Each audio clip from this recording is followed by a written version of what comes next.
Hey guys, we're going to try to do some cold starts. They say it's -5. They keep changing their mind. They said it was -7 a while ago, so it's around -5, I guess.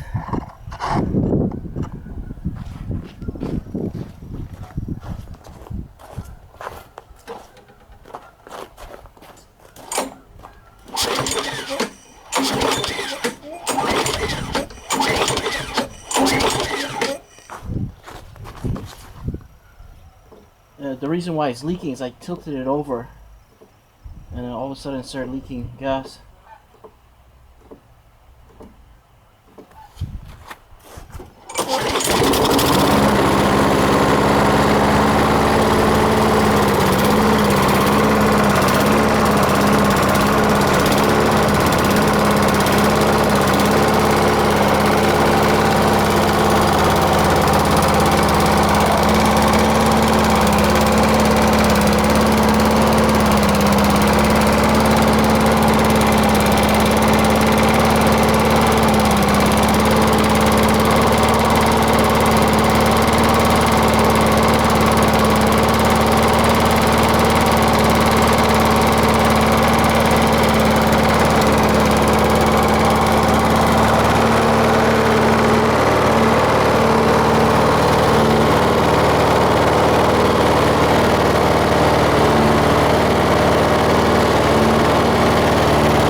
Okay guys, thanks for watching. I had to jerry-rig that. The cable's frozen here.